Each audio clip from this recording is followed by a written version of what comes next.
So whenever we have any activities, the way we look at it from the Pan-African point of view, that it's all the region, the 5 regions of Africa are involved in what we will be doing.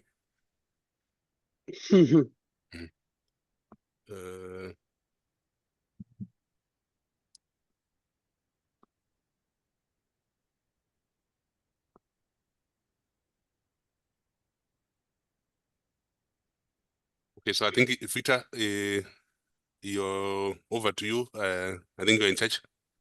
I'll probably just maybe switch off my video for now so that you can take over. So otherwise, I look forward to the exciting talk. Thank you.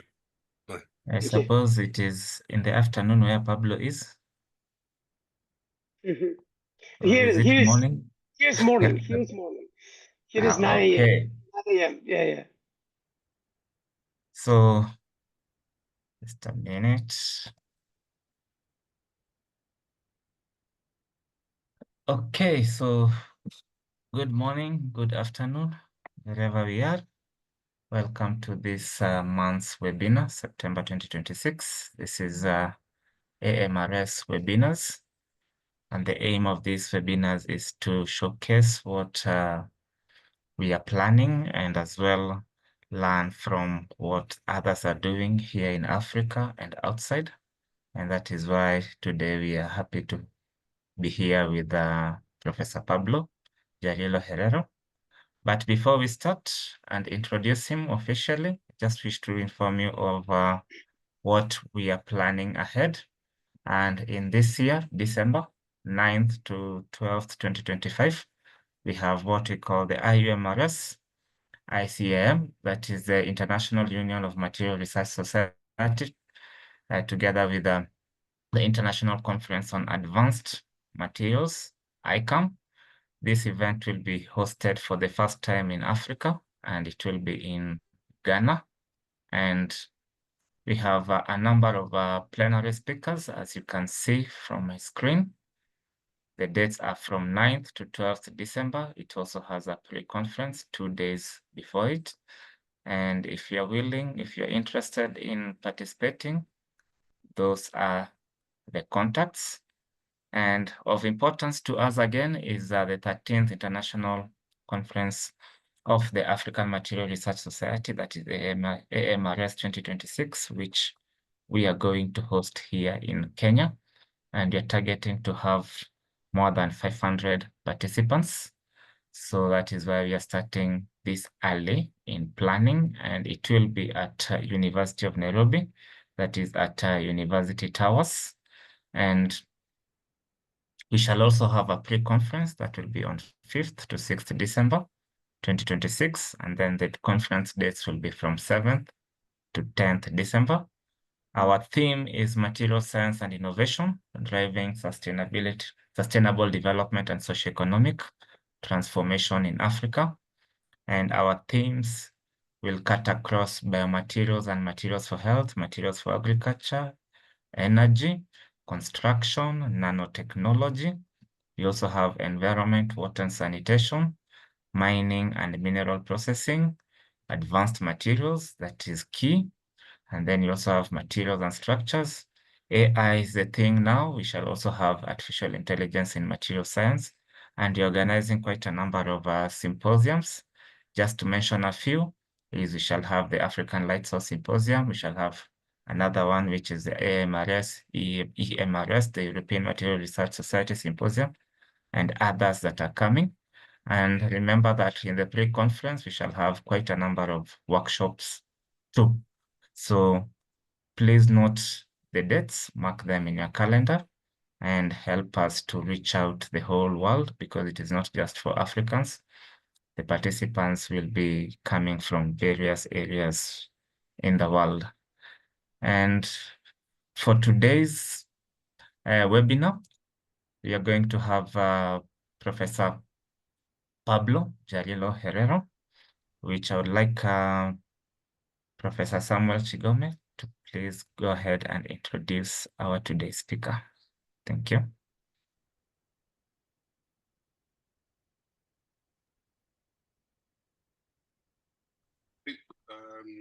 Thank you very much, Victor.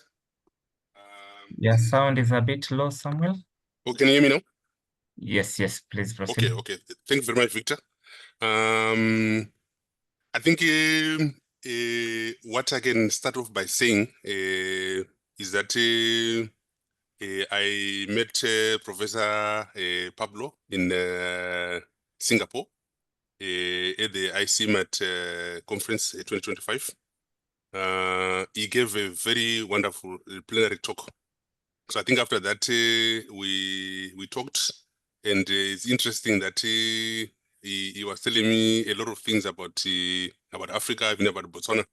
I didn't realize that there are people even from different parts of the world that know so much about Africa.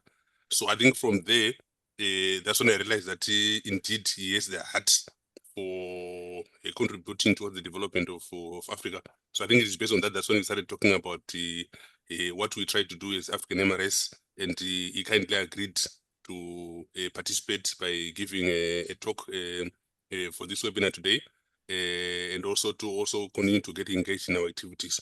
So I'm just trying to say some of these things, so at least you also get to understand the kind of person that he is beyond the work that is done. So in terms of his background, I think we tried to share his bio. So I think you can read further from there, but I think I can just highlight that he's a professor from MIT. I think background in physics. He has a lot of, I think, honors that we can talk about, awards that we can talk about. Just now, I think before we started the meeting, we're even talking about his award that he's going to receive later on this year when he goes to Norway. So I think without getting into too many details about all the work, which is what he's going to share with us today, it is my great pleasure to welcome Professor Pablo to deliver his talk, which is entitled The Magic of More Quantum Matter. So with that, I welcome Professor Pablo and welcome everyone. And over to you, Victor, to continue. Thank you very much. Thank you. Pablo, I think you can share your screen. Please go ahead and share your screen. Let me share. Let me check. Can you all see my screen? Yes. Perfect. Place a pointer here. Get rid of the panel controls here. Yes. So can you all hear me well? I can hear you well from my end. Very good. So thank you very much, Samuel, Victor, Sister Mary, and everyone who is online. It's a great pleasure to give this talk for the African MRS members. As Samuel mentioned, I mean, I feel humbled because I actually don't think that I know much about Africa, because I think to know a lot about the continent, you have to have been there. And unfortunately, I haven't had the pleasure yet of visiting Africa, but I hope we will be able to put remedy to that in the coming year or so. And again, thank you very much for the invitation to give this seminar. So I am a physicist, condensed matter physicist, and today I want to tell you about the magic of Moiré quantum matter. And this is something that is relatively new in physics, a relatively new field, not so old, but that I will hope that you will be able to grasp and appreciate, which is something which is quite nice at the interface between physics and material science.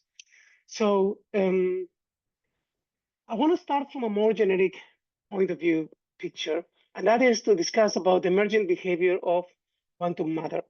So when we think about the behavior of matter, okay, in physics, we have something which is called single particle physics, which is, for example, if you take one electron, an object such as an electron, and you look at what are the properties of that electron, those tend to be pretty well understood, okay? By that, I mean, we have a, equation, which is the Schrödinger equation, which allows us to describe the behavior of a single object like an electron, for example, in the background of nuclei in matter. However, if we have many electrons or many particles interacting very strongly with each other, that is a behavior which is much harder to understand. And by that, I mean that it's difficult because we do not have the theoretical tools to solve analytically precisely the behavior of multiple particles interacting very strongly with each other. However, when you think about what are the most fascinating states of matter in the universe, the majority are due to strongly interacting particles. And this is something that happens in all areas of physics, okay? For example, it happens in the quark gluon plasma, which is a state of matter that occurs a few microseconds after the Big Bang. It happens also in neutron stars, which are the objects that are left after supernova explosion. You see here in the center a neutron star. And the different phases of nuclear matter in neutron stars are all very strongly interacting phases of neutrons. And a little bit closer to my field, to physics and condensed matter physics, if you take a system of two-dimensional electrons in 2 dimensions and apply a perpendicular magnetic field, you enter this fractional quantum Hall effect regime, where the electrons acquire very interesting properties. In particular, they acquire unusual quantum statistics. You can have quasi-particles with charges which are a fraction of an electron, and they also have interesting topological and quantum entanglement properties. So all of these fascinating states of matter are of this strongly interacting type, and these are very difficult to understand. If one zoom in into the field of strongly correlated quantum materials, this includes hundreds of thousands of different material types, which are sort of grouped in families, and perhaps the most studied family is that of the high temperature cuprate superconductors. Yeah? In a phase diagram of the high temperature cuprate superconductors, a diagram of temperature versus doping, there are a variety of phases, including this very unusual deep wave superconductivity. And it turns out that we have very little theoretical understanding about many of these phases, okay? Again, because of the complexity of this problem of many body particles interacting with each other. So let me just zoom in a bit, just as an example, take this high temperature superconductivity to show you what the problem is. So in the high temperature group of superconductors, all of the action takes place in these copper oxygen planes, where you have alternating copper and oxygen atoms. And when you grow the stoichiometric compound, you have 1 electron per copper atom, 1 electron per unit cell, okay? Now, because you could in principle put up to 2 electrons per copper atom, each of these atoms, it means that in principle, these electrons should be able to hop from copper atom to copper atom and conduct electricity very well. They should be a very good conductor. However, due to the strong repulsion between electrons in these materials, there is an energy penalty for an electron to hop, and doubly occupy one of these sites. And as a result, all of the electrons remain locked in their positions, and this is what is known as a correlated Mott insulator. Okay. Now, something very unusual and very special happens if you remove a few of these electrons, or we also say you dope the material with holes. Okay? In that case, now you have some empty sites in your material, and therefore this electron can jump from an occupied to an empty site. It's no longer repelled by an existing electron, but it can jump from this occupied to this empty site. And then once this electron jumps here, then it leaves a hole behind. So then another electron can jump, and then another electron can jump, and then in that way you have this correlated, motion now of electrons that almost magically, produces this phenomenon of high temperature superconductivity. Now, the physicists believe that the basic physics of, that contains the key elements, the key ingredients for high temperature superconductivity are due to this model called the Hubbard model in honor of theorist John Hubbard. And this model contains just these 2 ingredients that I mentioned earlier: the energy penalty U to doubly occupy site, and then the hopping energy T between occupied and unoccupied sites, okay? And I say that theorists believe that this model contains all the basic ingredients to describe high temperature superconductivity, because in reality, since we cannot calculate this model, the Hubbard model, for more than a handful of electrons, certainly not for 10 to the 20 electrons, okay? there is no theoretically agreed upon framework and theory to go from this Hubbard model to this phase diagram, and in particular to all these phases which are very unusual. Okay, so this difficulty of theorists analyzing the problem of strongly interacting electrons in condensed matter physics and in quantum materials, it has led to alternative platforms to try to investigate the physics of these systems. Some of these novel approaches, one of the most successful and interesting one is to use ultra cold atoms in optical lattices as condensed matter quantum simulators. Yeah? So if you take, a set of lasers, and you interfere these lasers with each other, you can create this periodic pattern, okay, where you can actually load atoms. And you can control the interaction between these atoms such that already about 23 years ago, Marcus Greiner in the group of Immanuel Bloch, they were able to tune between a superfluid and a multi-insulator, okay? This is a realization of the Bose-Hubbard model. Now, this was done with bosonic atoms with integer spin. A few years later, different groups were able to realize this with fermionic atoms with half integer spins. So this was a step closer to electrons, which are fermions, right? And this was a realization of the Fermi-Hubbard model. And just to give you an idea of some of the work that has been happening in the past decade, as of now 7-8 years ago, people realized that they can use this quantum gas microscope. They can look with a microscope at this lattice of atoms, and they have been able to measure antiferromagnetism in the Fermi-Hubbard model. Okay, so they can look at the spin of the atoms, and they can see that there are anticorrelations in the spin of the atoms over short ranges. This means that the cold atoms community is beginning to investigate this corner of the phase diagram of the strong interacting systems, okay, antiferromagnetism, mode state, etc. They would like to explore the entire phase diagram, and in particular reach this region of D-wave superfluidity in this case due to repulsive interactions. However, there's a problem that the cold atoms community, despite working at a few hundred picokelvin, it is still, given the lattice dimensions, they are still working effectively in the high temperature limit of this phase diagram, okay? So they still have to go down by a factor of a few to get to this interesting region of the wave superfluidity. And although it's not impossible to realize this, technically it's very challenging to lower the temperature even more than they are already, okay? So we have traditionally these two platforms to investigate strongly correlated and topological physics in matter, actual quantum materials with lattice scale of an angstrom, 3 angstroms. These are, for example, the high temperature grouped superconductors. These materials, you grow them, each of them with different chemistry. And once you grow them, you do not have too many tuning parameters, to change the properties of the system. In the cold atoms in optical lattice system, now the natural length scale is the wavelength of light, so a micron. And in the systems, the cold atom physicists can control all of the parameters of the system with exquisite tunability because they depend on fine-tuning the lasers over which they have a lot of control. And what I want to tell you about today is about a new platform that has emerged in the past 7-8 years, which is called Moiré quantum matter, where the Moiré wavelength or the Moiré length is now of the order of about 10 nanometers. So this is a factor of 100 from either of these other two platforms. These associated with these length scales are temperature or energy scales.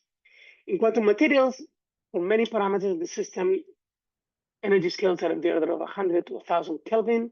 For cold atoms are in the 0.1 to 1 nanokelvin. In Moiré quantum matter, these are often in the range of 1 to 100 Kelvin, which is a very convenient temperature scale to explore in a solid-state physics laboratory. This platform is not only complementary in terms of length and energy scales, but also in terms of the degree of tunability, okay?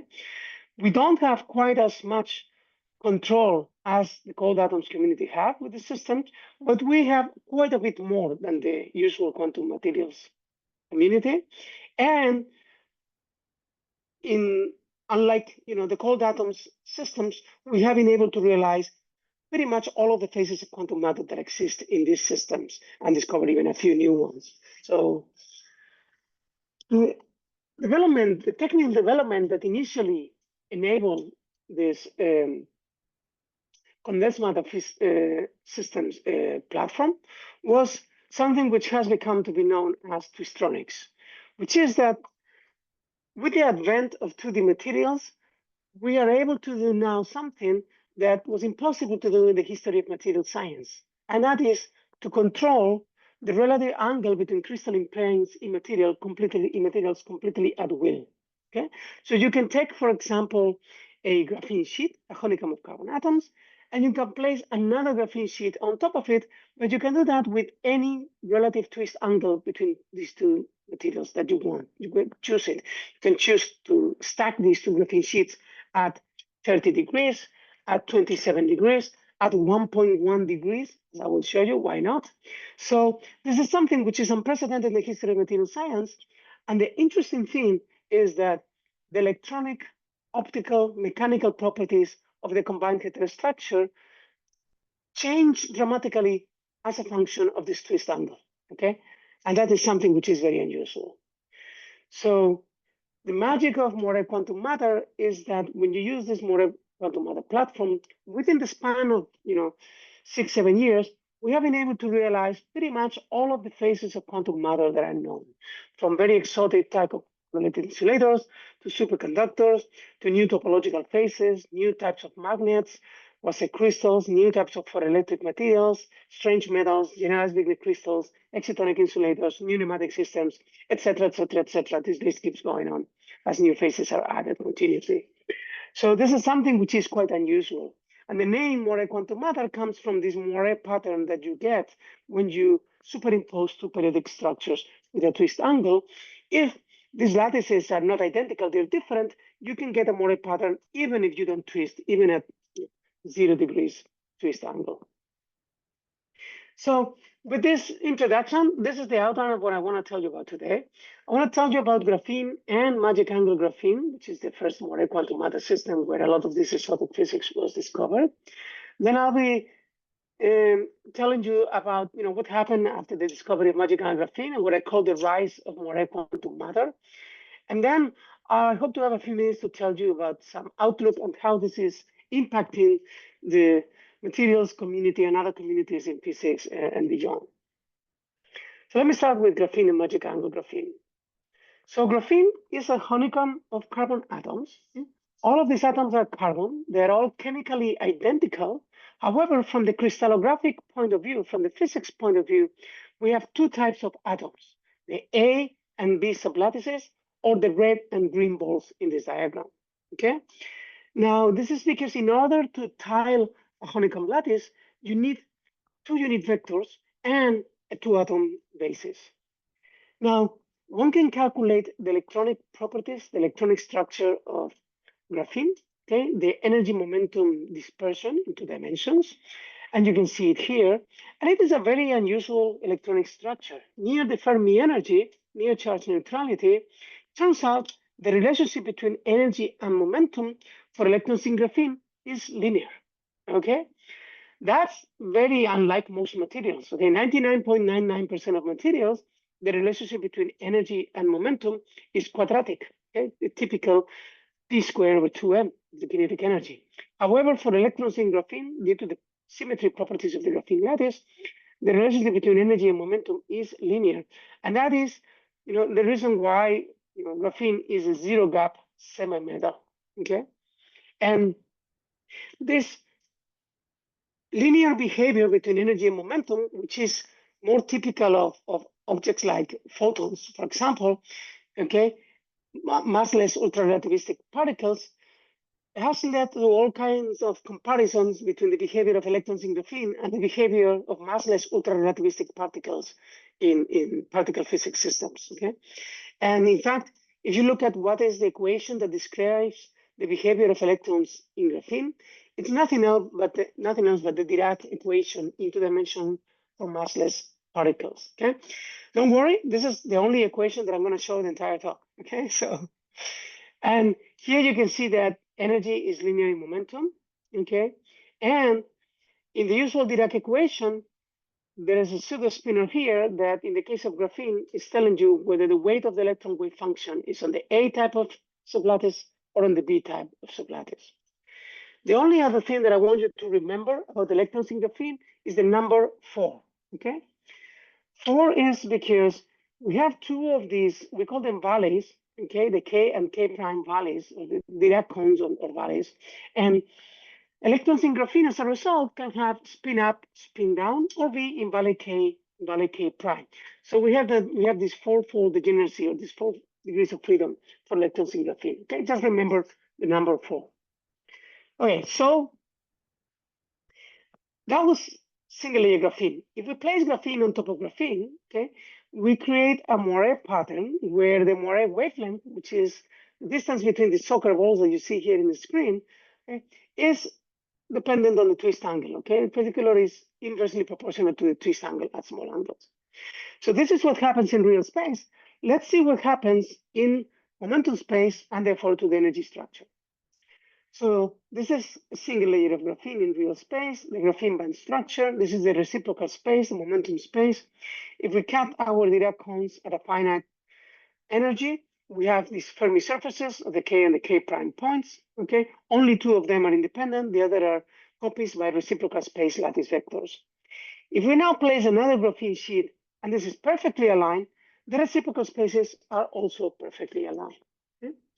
Now, if we twist this by a certain angle, then the reciprocal lattices also are twisted by the same angle. And the separation between these Dirac cones is proportional to the sine of half the twist angle. So it's proportional to the twist angle for small angles. Okay? So twisting leads to layered Dirac cones separated in momentum space. Now let's start from a small twist angle, and then let's go towards smaller and smaller angle and see what happens. So this is the situation that would occur if the electrons in one graphene sheet, these are the electrons from graphene layer 1, this is the Dirac cone for electrons in graphene layer 2. And this is the situation that would occur if electrons in one layer didn't know about the other layer. However, because when I put one graphene sheet on top of another graphene sheet, these layers are only 3 angstroms apart, the electrons in one layer are very much aware that the other layer exists. And in particular, they can tunnel between the layers. That interlayer tunneling leads at that crossing point to band repulsion. This is the same thing as bonding antibonding states in a hydrogen molecule, but bonding antibonding bands in a giant twisted bilayer graphene molecule. So this is the situation when the interlayer tunneling is much smaller than the energy of that crossing point. You can see that one of these bands gets pushed down to lower energy. If we decrease the twist angle, at some point, these Dirac cones get closer and closer to each other. This band gets pushed to lower and lower energy until it touches 0. Okay? We say that a flat band condition has been realized, and that flat band condition is reached at the magic angle. Okay? This term magic angle was coined by Bistrisser and McDonough, and it's 1.1 degree for graphene on top of graphene. Okay? Now, this behavior, this magic angle and some single particle physics related experiments was something that was known about 15 years ago. Okay? Now, this was only a single particle physics effect. Okay? Now, these flat bands, so this was a cartoon. Let me show you an actual calculation, energy versus momentum. And here you have the flat bands. As you can see, these are not perfectly flat. There is a little bit of dispersion, but it's much less, orders of magnitude less than the original graphene dispersion. And these are the rest of the other mini bands which result from the band folding from the Moiré pattern. So now the interesting physics happens in these flat bands. And if I want to know where do electrons in these flat bands like to be, I have to do a Fourier transform to go back to real space. And the Fourier transform of a flat object is a highly peaked object. Okay, so if I look at where the electrons like to be when I put them in these flat bands, turns out they like to sit in these regions of AA stacking. Okay, where locally it seems like all the carbon atoms are on top of each other. These regions, due to the small angle between the two layers, are separated by regions where the registry of the carbon atom changes And these are regions of AB stacking behavior. Yeah? So twisted bilayer graphene schematically looks like this. You have these AA regions where the electrons like to be, separated by AB and BA regions where the electrons do not like to be. In a slightly more realistic schematic, we have these AA regions, which I have colored here in yellow, and these regions are spaced by about 13 nanometers, okay? And the electrons are going to like to be there, okay? And then they have these regions in between where the electrons do not like to be. So you can see that this is going to be sort of an analog of a triangular Fermi-Hubbard lattice of the cold atoms type, okay? It's not exactly triangular, it's actually a honeycomb lattice because AB and BA is not the same. And it's not exactly a Fermi-Hubbard lattice because the electronic structure of magic angle twisted bilayer graphene has interesting topological properties that prevent a direct mapping to a Fermi-Hubbard lattice of the usual type. But you can see the sense in which this is analog. We're going to place these electrons here and see how they interact. Okay, so our device geometry is such that we fabricate this twisted bilayer graphene. The twisted bilayer graphene is encapsulated in hexagonal boron nitride, which is a nice flat dielectric quasi-2D material that makes our graphene be happy in there. And then we're going to contact the graphene, the twisted bilayer graphene, by source and drain electrodes so that we can apply a voltage and measure a current. And interestingly, we have a nearby metallic electrode. It's called a gate electrode. This gate electrode and the twisted bilayer graphene, they form the two plates of a parallel plate capacitor, so that if I apply a gate voltage, I can change electrostatically, the density of electrons in the twisted bilayer graphene. So for those of you that are engineers, this is a field effect transistor geometry, okay? Now, if you take a single, before I show you data through twisted bilayer graphene, let's look at what conduction through a single layer of graphene looks like, okay?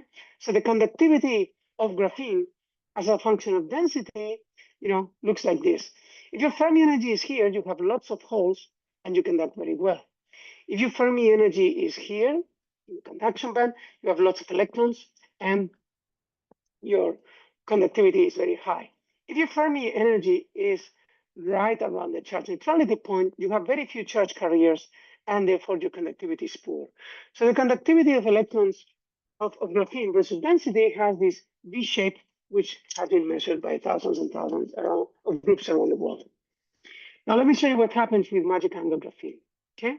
So this is the conductance of magic angle twisted bilayer graphene. It's a function of charge density here in real units, okay? You can see that at low, near charge neutrality, its conductivity is still V-shaped. The system sort of remembers that it comes from graphene, okay? But then we have lots of down, up, down, lots of crazy stuff, okay? So let me guide you through this. And for that, I'm going to go back to this electronic structure, okay? So remember now, number 4, okay? I told you that number 4 would appear again. So if we start from charge neutrality and we remove 4 electrons per Moiré unit cell from the system, or equivalently, we add 4 holes, then our chemical potential goes from here, from 0, now here into this band gap, okay? So, because the chemical potential now is in the middle of a single particle band gap, where this is a single particle insulator. There are no available electronic states close in energy or voltage for the system to conduct electricity. And at this temperature, at low temperature, the conductance is 0. This is behavior that is well understood within single particle physics. Yeah? The same thing happens if now instead from charge neutrality, I add 4 electrons per Moiré unit cell to my system. My chemical potential ends up there, is the middle of a single particle band gap.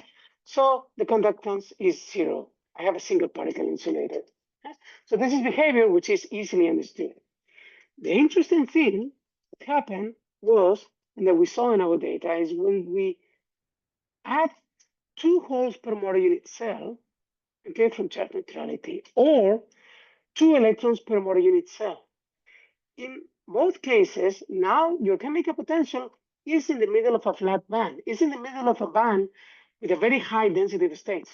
This should be a highway for electrons, super highway for electrons, where they should conduct electricity very well. However, as you can see, the system is an insulator. The system does not conduct electricity. Okay, this is not an insulator behavior that can be described with single particle physics. It is an insulator behavior which is due to strong interactions between the electrons in your system, and therefore it's a correlated insulator. Okay? This behavior only happens when the twist angle between the two graphene sheets is very close to 1.1 degrees. Basically, 1.1 plus minus 0.1 degrees. Okay, so it's intimately linked to the existence of those flat bands in the system. Now, the interesting thing that we saw is that if you add a few carriers in density now with respect to your correlated insulator state, then magic angle twisted bilayer graphene becomes a superconductor. Okay, the resistance exhibits a precipitous drop and goes to zero. These are for our original two first devices. Now we have many, many other devices. And it's not only a superconductor, but it's an electrically tunable superconductor where I can tune the critical temperature of the superconductor by varying the voltage knob on our gate voltage, okay, by varying the charge density in the system. So when my students showed me this type of data, it immediately reminded me hundreds of times that I had seen this type of phase diagrams at seminars and conferences. This is the phase diagram of the high temperature couplet superconductors. Okay, let me get the axis the same as here. That is now correct. Okay, so in the high temperature couplet superconductors, 0 dopants means 1 electron per copper atom, so 1 electron per unit cell. If you add holes, you get superconductivity. You add electrons, you have superconductivity. At 1 electron per unit cell, you have a correlated mode insulator. In magic angle twisted bilayer graphene, add 2 holes of 2 electrons per mole unit cell, you get a correlated insulator. And if you add holes, you have superconductors. If you add electrons, you can have also superconductivity. Now, there are many similarities, also many differences between these systems. Okay, so I don't want to overstate the similarities. But one particular very important difference is that this is a phase diagram, which is a theoretical phase diagram. To populate this phase diagram with experimental data points, you have to grow hundreds of crystals with different chemistry, usually out of different material classes, because not everything can be doped with electrons or with holes, with different disorder and different, chemical doping, and then cool down hundreds of times to measure, the properties. However, in this case, this is all realized in a single twisted bilayer graphene device with a single disorder realization, without chemical impurities, and where I dial a voltage knob to go from here to here in a few seconds. Okay, so that's obviously something that it drew the attention of many people. Now, let me tell you, so that was the discovery of superconductivity and correlated insulators magic angle twisted bilayer graphene. Let me tell you a little what happened. So we posted this in March of 2018 at the March meeting of the American Physical Society. And then what I call the theory tsunami came, which is that this is a list of the papers that appeared within a few weeks of us posting our results. Everybody wanted to know what is the origin of the correlated insulator states and the superconducting order parameter. And theories proposed all kinds of things. Okay, they proposed, for example, for the parameter, ordered symmetries with all of the letters of the alphabet: S, T, D, P plus IP, D plus ID, S plus P plus D, you name it. All possible order parameters were proposed. Okay. In fact, I always joke that, when in the field of just regular graphene, where I used to work, the angular cone of disagreement between theorists is about 20 degrees. They mostly agree. However, in this field of strongly correlated, graphene systems, the angular cone of disagreement is, 360 degrees. In fact, it's 4 pi. It's in 3 dimensions. So people really, this is a very complicated system to understand theoretically, and theories disagree very strongly with each other. Now, rather than tell you about what happened theoretically, let me tell you about some of the experimental developments since April 2018. Yeah? So the first thing that happened is that, we have reproduced our own result in my group. Okay. Now, you may perhaps smile, but that doesn't always happen, that you reproduce your own results. So it's good when it happens. And thankfully for us, we have many, many, many more devices, that we have been able to measure in my group. Now, much better than you reproducing your own results is when other groups completely independently of you, reproduce your results. Okay?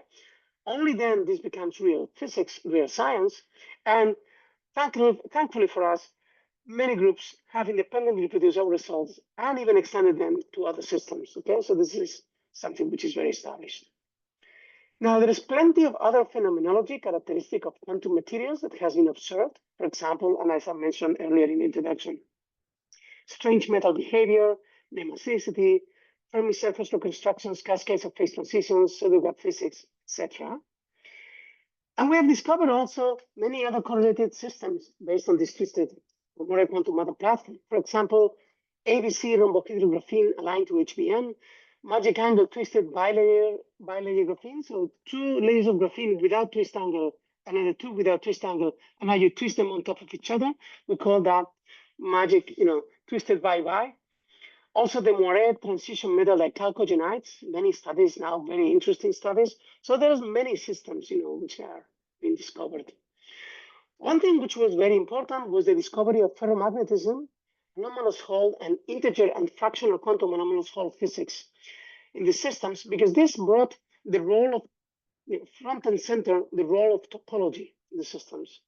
And this is something that I'm particularly, happy about in this community, which is that the field of Moiré quantum matter has meant the merging of several modern condensed matter communities that did not interact before so closely.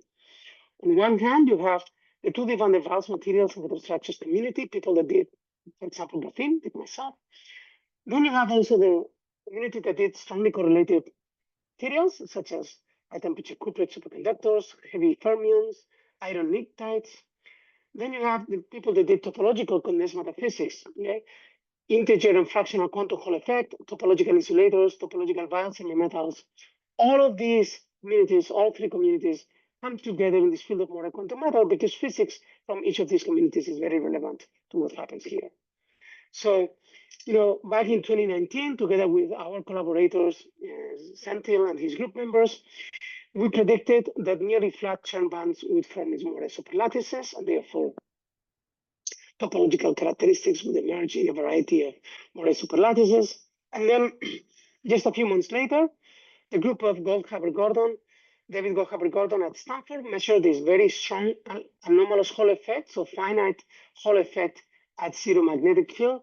And 6 months later, the group of Andrea Young measured the quantized anomalous Hall effect, the integer quantum Hall effect. That means the quantum Hall effect with the quantized resistance at 0 magnetic field.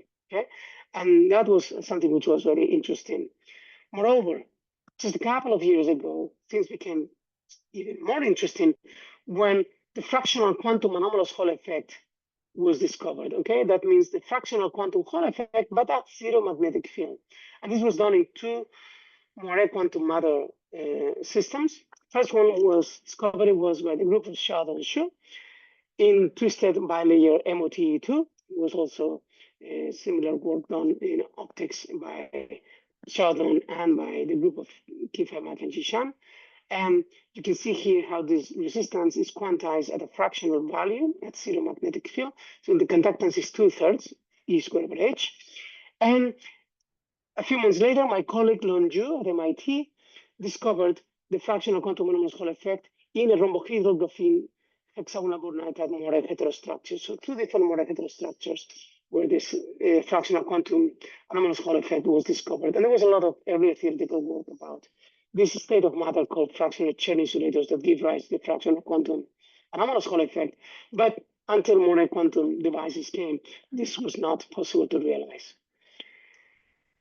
These systems, because they're 2-dimensional, they can be explored with surface techniques, okay? So lots of local probe studies have been applied to the systems. For example, scanning tunneling microscopy, scanning nanosquid microscopy, scanning single electron transistor microscopy, scanning near optical microscopy, scanning transmission electron microscopy, etc. And even new techniques have been invented for this. Okay? For example, the quantum twisting microscope. So let me just highlight two of these things. So in terms of high resolution scanning time microscopy, the group of Ali Gizdani a couple of years ago did the following. They were able to show with STM, these images of the Moiré pattern of magic angle twisted bilayer graphene. You can see here the AA sites, okay? And they were able to take these images with atomic scale resolution, okay, over this very broad field of view.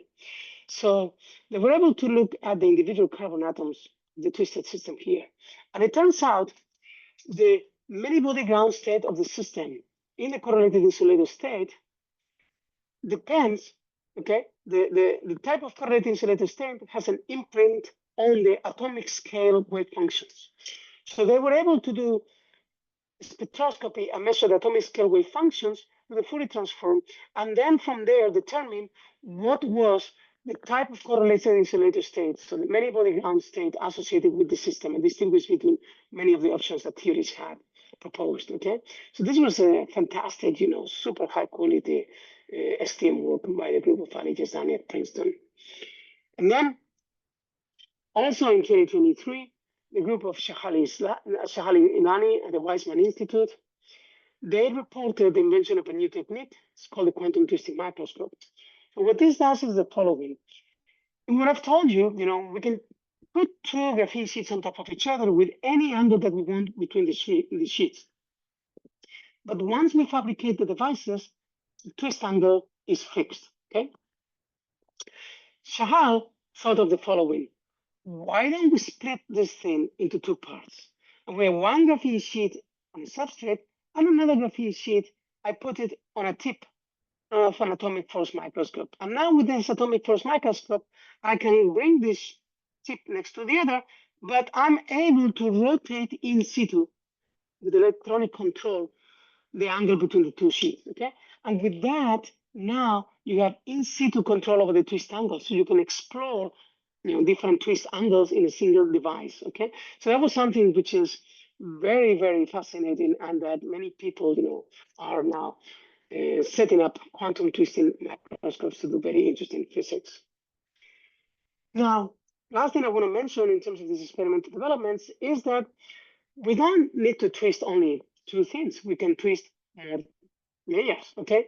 So people are building now what we call next generation Moiré quantum matter, okay? Moiré Magic 3.0 and beyond, okay? So for example, except for Moiré Magic 3.0, both my group and the group of Philip Kim at Harvard University, we reported back-to-back papers a few years ago with the discovery of tunable, strongly coupled superconductivity in magic angle twisted tri-layer graphene. So now we have 3 layers. The magic angle is different, 1.6 degrees, okay? And in an alternating twist geometry. And then the next year, we got what is known as Moiré Magic 4.0 and 5.0. And that means that, 3 groups, the group of Stefan Notch-Pertz at Caltech, the group of Emmanuel Tutuk at UT Austin, and my own group, we reported superconductivity in magic angle tetralayer and magic angle pentalayer graphene, where now you twist layers with alternating twist angles, okay? And it's something which was also very interesting. It's a family of superconductors. There's not just magic angle twisted bilayer graphene, it is a family of superconductors for these multi-layer twisted systems. So with this, in the last couple of minutes, let me just tell you a little bit about some of the outlook. So this, all these phases of quantum matter that we have realized and discovered a few new ones in more systems, they have been realized using very simple ingredients, okay? For the most part, just carbon, okay? In some cases with hexagonal nitride, or many of these phases have been also realized in twisted transition metal dichalcogenides. So, but we have hundreds and hundreds of two-dimensional materials. Plenty of them have actually very exotic properties, even in their monolayer form. So as you can imagine, people are now twisting everything on top of everything, and theorists calculating, what you could get. Okay? So let me give you 2 examples. South France at University of British Columbia has predicted that if you take 2 monolayers of high temperature Cooper superconductors and you twist them, you should be able to realize high temperature topological superconductivity in twisted double layer copper oxides. And If you take, for example, two-dimensional crystalline magnets, the group of Lyon valence has predicted that they will be able to realize something known as Moiré magnets with Moiré fermions and special spin textures. Okay, so those are just two examples, and there's starting to be some experimental activity in this direction. But we can also go, everything that I've told you so far was about twist electronics, the electronic properties of these twisted systems, okay? But this trick of doing Moiré magic can be also done in many other systems. For example, you can do this with cold atoms. So people are starting to do Moiré and twisted cold atom lattices. So this started with a prediction by Ignacio Cirac, which is one of the pioneers in the field. But a group in China realized these atomic BC condensates in twisted bilayer optical lattices. You can also do this trick with phonons or lattice vibrations. So you can do Moiré and twisted phononics, okay? So you can slow down, you can flatten the phonon bands and slow down the speed of sound, okay? And the speed for heat propagation. So this was its consequences, as you can imagine for many applications, this acoustic twisted bilayer graphene, magic angle bilayer for an graphene. You can also do this with light. So you have this field of Moiré and twisted photonics and plasmonics, okay? Because you can slow down the speed of light tremendously, and you can realize all kinds of optical nonlinearities and plasmonic properties in these systems, okay? Now, why stop there? It turns out these regions of your Moiré pattern have very different density of states and therefore different chemical reactivity. So you can also what is known as Moiré, what is known as Moiré and twisted electrochemistry and catalysis. Okay, particularly the group of Kwame Nabediako, who is an African scientist at the University of California, Berkeley. He's from Ghana. He's a good friend of mine. Let me say, he has demonstrated that you can do tunable electrochemistry with Moiré flat bands and topological difference in twisted bilayer graphene. So you can come with an atomic force microscope pipette and look locally at the electronic and catalytic properties, electrochemical properties of twisted bilayer graphene. Theories have predicted, Moiré metals for catalysis, for hydrogen production, for CO2, conversion, etc. And last but not least, in case there are some friends from the high energy physics community in the audience, you can also do Moiré gravity and cosmology. Okay, it turns out some of the problems in twisted bilayer graphene map onto systems in high energy physics, and some people think that this might be interesting to explore. So with this, I want to end by acknowledging my group members. This is, of course, I'm presenting the work of my group members, my students, my postdocs, and together with plenty of collaborators, okay, with funding and support from different federal agencies and foundations and companies. And I'm very glad and fortunate to have a fantastic group of people that we can meet socially, have interesting dinners, and have fun and interact with people from all over the world. And again, thank you very much for your attention. Very happy to have been able to share my research with you, and I'm happy to take any questions if there are any questions. Thank you very much. Well, thank you so much, Professor Pablo, for that nice talk. Very educative, very informative. And you have taken us through quite a lot of things concerning the magic of more quantum matter, from defining the parameters and also informing us of what next with this area of more quantum matters by discussing things to do with the twisted cold atoms, emergence with photonics, and many other things. I believe we have questions from the participants. I can see Anas has lifted his hand. So if you have a question, please raise your hand, and then we'll allow you to ask, but you can also type in the chat box, and then I will read them out. Anas, please go ahead. Yeah, thank you. Thank you for this very nice talk.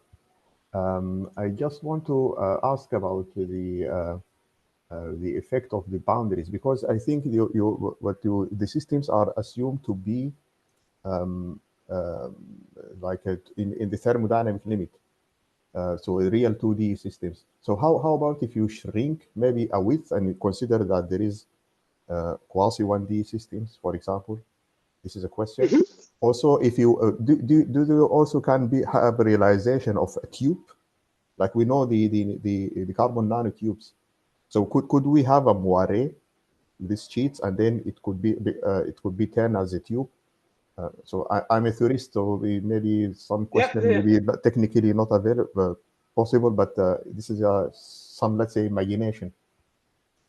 Very good. These are two very excellent questions. Okay, so indeed, the pictures that I have shown are pictures for infinite crystal bilayer graphene. Okay, but it will be very interesting to see what happens if you have only a few Moiré unit cells in width or in width and length. Okay, so that you can make, for example, something which is known as Moiré nanoribbons, where you have a few Moiré unit cells in width and then long, okay, so 1D, or Moiré quantum dots, for example, if you have only a few Moiré unit cells in the X and Y direction, etc.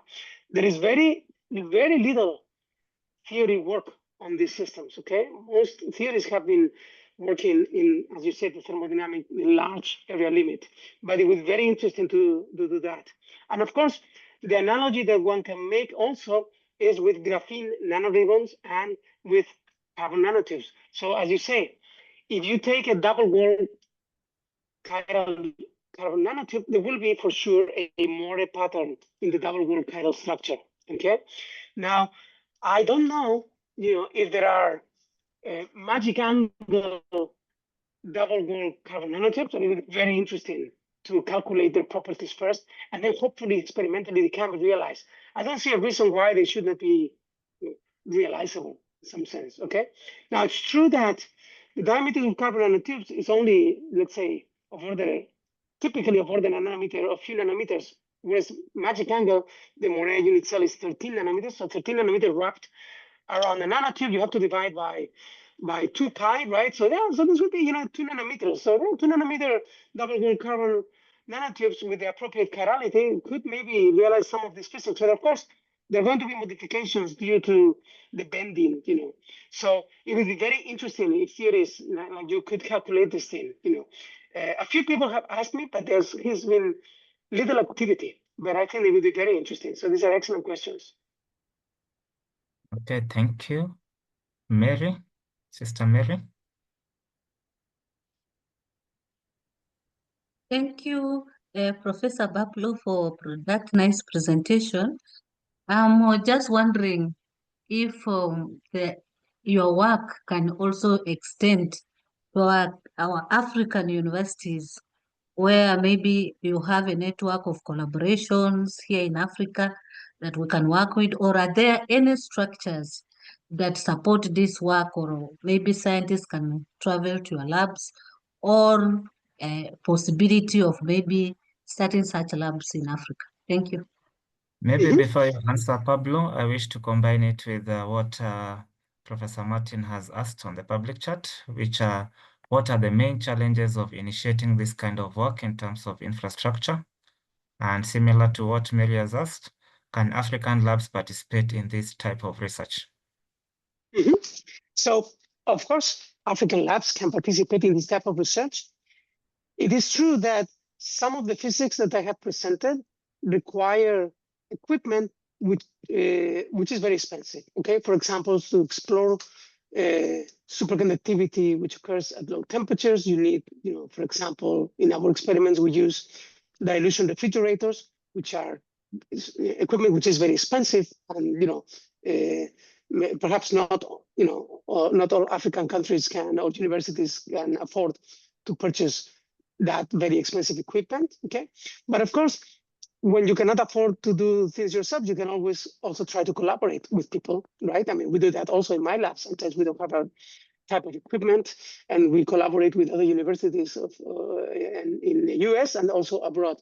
So I think there are many opportunities for Africa to play a role, especially given the immense amount of talent, all the young people that are in Africa and that, hopefully will be trained in science and technology, material science. So I think that there is a tremendous potential for Africa to play an important role in this type of research. Although I focused mostly on the low temperature properties, for example, superconductivity or magnetism that appears below 10 Kelvin, there are other very interesting effects that occur at room temperature. Okay, for example, ferroelectricity, which is something that I have not discussed too much about, but I mentioned at, in the Singapore meeting that Samuel and I met. This is something, this Moiré ferroelectricity occurs at room temperature. So this can be explored with simpler equipment, which is much more affordable and that is much more present at material science facilities in various countries. Okay, so one thing that I have done in the past, and another challenge to initiate some of this research is the fabrication, the nanofabrication facilities to do some of this research. Okay, so and in particular also the techniques, what the people know about these techniques. So, for example, last year I held a Moiré nanofabrication workshop at MIT, which was open to people from all over the world, okay? And people from many countries came. This was supported by a private foundation, but more foundation. So we had help also to assist and to join. And there were not, there were some African participants, but from African scientists working in the US, but there was no one, to the best of my knowledge, that came from Africa, okay? But perhaps, we didn't give enough publicity, or this is also quite new field, so maybe, people were not paying so much attention. I'm hoping that through this seminar, now the African materials community is a lot more aware of this type of research, which is quite new. And if we manage to get support again for such a workshop, or if such a workshop is realized in Europe or elsewhere, that members from the African community will be able to join. And last but not least, of course, many groups are very much open to hosting visitors from all over the world, including Africa. It would be fantastic, to be able to host, talented students, postdocs, and research scientists and professors from Africa at, iLab, at many other labs, in Europe. I know many of my colleagues are very happy to host. So there are many opportunities. I think that Africa has an immense amount of talent that it would be great to educate it, to train it, and to help Africa develop in material science and technology. And many people are willing to help. So I think that there will be many options. There are many options, but there will be more. I'm hoping that there will be more in order to be able to help. Thank you for responding to that, Pablo. I know many people will want to get in touch with you immediately after this presentation. And we are happy that that is happening, because that is the reason why we are here. And we are 4 minutes past time, but I note the presence of my co-chair, AMRS 2026, Professor Aduda, together with some of our board members at AMRS. That is Professor Martin Thuo. We also have Professor Bala Diop and Professor Wole. I think I can give them a minute each to say hi.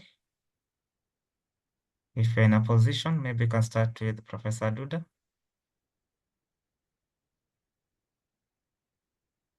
Oh, I think here Professor Duda has dropped. Professor Tu, are you in a position to say hi?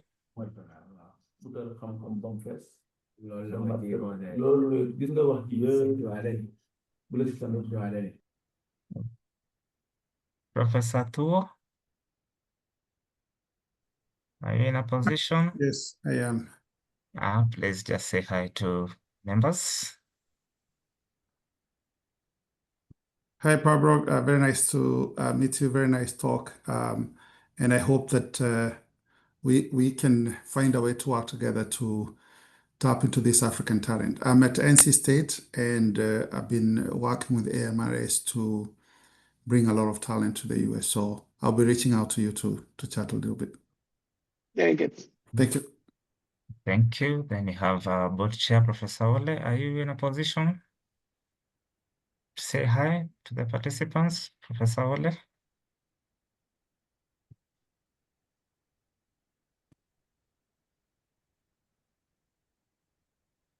Okay. If he's not in a position, then I want to request Professor Bala to say hi and as well close our meeting. Professor Bala, go ahead. Thank you very much, Dr. Victor Odari, for making this happen. And I would like to salute and express my thanks to Professor Pablo for this very, very exciting talk, which is a very, I could say, the very niche, rich niche that African fellow and colleagues are really interested. I have seen a very important question that coming out from Professor Martin Chio from North State Carolina University. It is, and I would like to jump on this question, which is how as African can really walk into this state of art research, which is really important. And in African lab, it is really difficult to really tackle such challenge in scientific challenge. And it is important through having this type of colloquium and making available for African fellow and African colleague.